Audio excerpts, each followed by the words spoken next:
Crente de nariz empinado?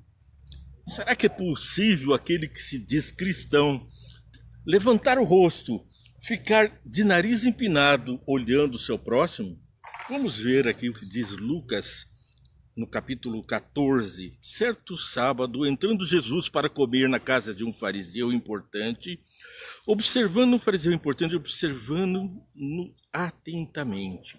Jesus estava observando atentamente o fariseu importante. E lá no verso 7, quando notou como os convidados escolhiam os lugares de honra à mesa, Jesus lhes contou esta parábola. Quando alguém o convidar para um banquete de casamento, não ocupe o lugar de honra, pois pode ser que tenha sido convidado alguém de maior honra que você. Se for assim, aquele que convidou os dois virá e lhe dirá, dê o lugar a este. Então, humilhado, você precisará ocupar o lugar menos importante. Mas quando você for convidado, ocupe o lugar menos importante, de forma que quando vier aquele que o convidou, diga-lhe, amigo, passe para o lugar mais importante. Então, você será honrado na presença de todos os convidados. Pois todo o que exaltar-se será humilhado, e o que se humilha será exaltado. Nós temos uma palavra daquele que desceu dos céus, se humilhou à forma humana, para ser esbofeteado por pecadores. Por mim, por você, sofreu todo tipo de injúria, de vermes como homens, trapos de imundície que estavam cheios de pecado diante do santo Deus dos céus, que desceu e humilhou-se e humilhou até a morte, com uma morte vergonhosa, expondo sua nudez naquela cruz. Com muito sofrimento, o Filho de Deus mostrou-nos o caminho e resgatou-nos do mundo do pecado. De onde que ele aprendeu essa lição, senão nos braços de Maria, pelo poder do Espírito Santo, influência do Santo Espírito e a palavra de Deus, provavelmente Deuteronômio, o livro que diz tudo de nosso Jesus. Ali, o Velho Testamento era a alma do cristianismo, era tudo que apontava para Jesus e sua breve vinda. Vamos ler Deuteronômio capítulo 10, do verso 17 até o 19, destacando que ali não se deve tratar as pessoas com parcialidade. Literalmente, não devemos levantar o rosto, é a palavra que está colocada ali no seu original. É traduzido como não levante o rosto, não empine o nariz, não fique aí se achando grande coisa. Acredita-se que essa expressão tenha se originado de um cenário jurídico, onde o juiz olhava para as partes e, vendo que um era simples e que o outro era importante, proferia então um julgamento tendencioso. Aí a expressão julgue com juízo vamos ver mais adiante na palavra de Deus. Alguns versos, Atos capítulo 10, 34, Romanos 2, 11, Gálatas 6, 2, Efésios 6, 9, Colossenses 3, 25 e até Pedro, em 1 Pedro 1, 17, lembram que está escrito em Deuteronômio capítulo 10, 17. Vou ler os versos para que a gente possa ter atenção naquilo que a palavra de Deus nos comunica. Vamos ler primeiro Deuteronômio capítulo 10, 16 a 19. Sejam fiéis de coração, a sua aliança deixem de ser obstinados, olha o nariz, obstinado, pois o Senhor, o seu Deus, é um Deus de deuses e soberano de soberanos, e grande Deus, poderoso e temível, que não agem com parcialidade, nem aceita suborno. Ele defende a causa do órfão e da viúva e ama o estrangeiro, dando-lhe alimento e roupa. Amem os estrangeiros, pois vocês mesmos foram estrangeiros no Egito. Nós precisamos amar os nossos semelhantes, foi o que disse Jesus, o maior de todos os mandamentos. Ama a Deus sobre todas as coisas e ao próximo como a ti mesmo. A ênfase de tudo isso, o ensino, vem daqui, da base do cristianismo, do Pentateuco, de Deuteronômio, quando Moisés, 1600 anos antes de Cristo, ensinou-nos os passos pelos quais caminhou Jesus. E temos então aqui Atos dos Apóstolos. Como que os apóstolos se comportaram? Atos 10, verso 34.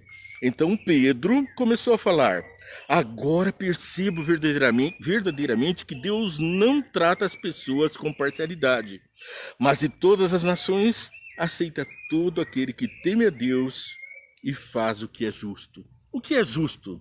Justo é o que é legal, é o que está na lei.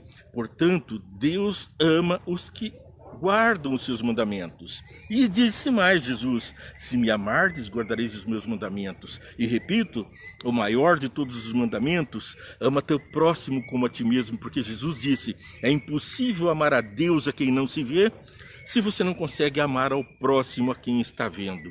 Portanto, nosso exercício de cristianismo é estender os braços na cruz e atentar para as necessidades do nosso irmão, do nosso próximo que está na necessidade, que está esperando por mim e por você para sermos o Jesus na vida deles. Paulo também escreveu aos Romanos, no capítulo 2, versos 6 até 11.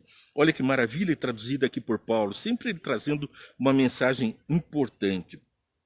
Deus retribuirá a cada um conforme o seu procedimento.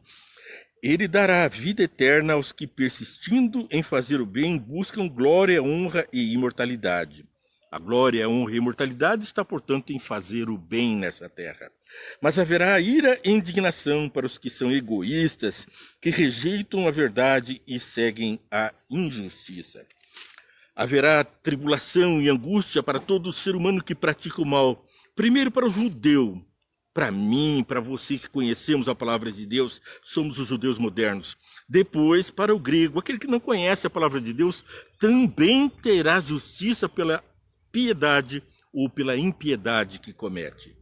Mas glória e paz para todo que pratica o bem. Primeiro para o judeu, primeiro para nós, se praticamos bem porque obedecemos a palavra. Depois para o grego, porque ele ouve a voz do Espírito Santo e atenta para o seu comando.